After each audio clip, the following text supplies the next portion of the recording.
After 6 brutal weeks of war, it really felt like there was a glimmer of hope, a chance for peace between the United States and Iran. We had high level talks, a fragile ceasefire, and then, just like that, it all came crashing down. The deal was off, and a new, honestly, much more dangerous phase was about to kick off. And then came this. On April 12th, President Trump drops this bombshell on social media. He's basically saying, yeah, we agreed on a bunch of small stuff, but the one thing that truly mattered, the nuclear issue, was a total non-starter. And the consequence? Effective immediately, the U.S. Navy is moving to blockade Iran. I mean, the switch from negotiation to open confrontation was just incredibly fast. And Iran's response? Well, it was just as quick and just as defiant. The head of their delegation, Mohammad Bagher Ghalibaf, didn't mince words. If you fight, we will fight. And right there, any hope for de-escalation just evaporated. The battle lines were drawn all over again. Okay, so let's really get into this. How on earth did we go from a ceasefire to a full-blown standoff in just a matter of hours? What actually happened behind those closed doors?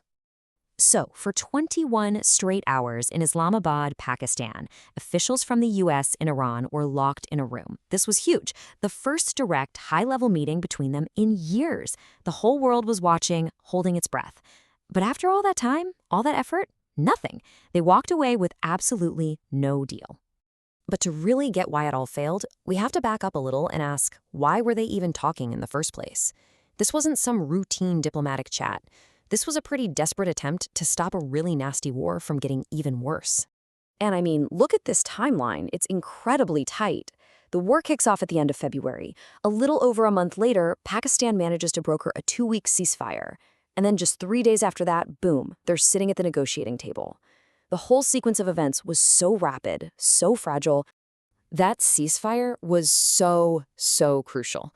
The 6-week war had already caused thousands of casualties, wrecked infrastructure in half a dozen countries. It was a mess. So these talks, they weren't just about signing a piece of paper. They were about pulling the entire region back from the edge of a much bigger conflict. So the big question is, with so much on the line, why did it all fall apart?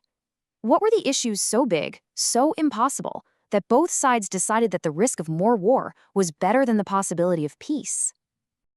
Let's get right to the heart of it. What were the specific demands that just blew the whole thing up? Okay, now this is where it all becomes crystal clear. Just look at the gap between them. On the nuclear program, the U.S. said, dismantle everything, give it all to us. Iran said, no, we have a right to a peaceful program. On the Strait of Hormuz, the U.S. wanted it open now. Iran saw its control as a major bargaining chip for later. It's the same story for every single issue. The U.S. wanted Iran to give up its biggest cards right away, while Iran wanted to talk about a much bigger picture, like getting its $27 billion in frozen assets released. And that's really the key takeaway here. They weren't just arguing about details. They were trying to make two completely different deals. You had the U.S. going for these very specific immediate wins, mostly about the nuclear program and shipping lanes. And then you had Iran, which was aiming for a total transformation of its relationship with the West. The gap between those two goals was it was a canyon, way too wide to bridge. So, with the talks dead in the water, the U.S. response was immediate and it was severe. The focus snapped from the negotiating table in Pakistan right to the strategic waters of the Persian Gulf. Now let's be super clear about what a naval blockade actually is.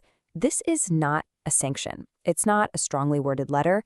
Under international law, a naval blockade is an act of war. You're using your military warships to physically cut a country off from the sea. This is a massive escalation. And this wasn't some vague threat for the future. U.S. Central Command, or CENTCOM, put out the specifics almost immediately. They put a date and a time on it. Monday morning, all Iranian ports would be targeted. They did say traffic to other countries could pass, but the message to Tehran was crystal clear. But here's the thing. Can they actually pull it off? Some experts are really skeptical. Andreas Krieg from King's College London basically says the plan is unrealistic. He's arguing that the president might not actually have the military tools to enforce a blockade this big and really force Iran to do what he wants. So, diplomacy's failed. A blockade is being put in place. The million-dollar question now is, what happens next? Where does this all go from here?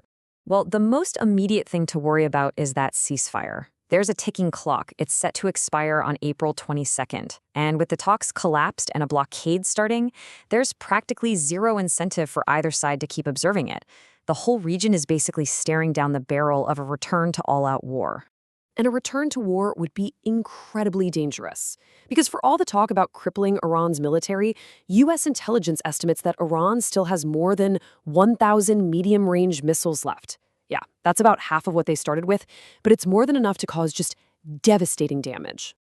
And that's why all this matters so much. That number, over 1,000 missiles, isn't just a statistic. It represents a persistent, very real, very deadly threat. It proves that the air campaign didn't solve the problem. And the failure of these talks? It didn't neutralize the threat. It just took the only peaceful option for dealing with it right off the table. Which leaves us with this final, really chilling question. The core issues that started this war are still there. The demands from both sides are polar opposites. With diplomacy off the table, have the US and Iran just locked themselves into a new cycle of conflict with no clear way out?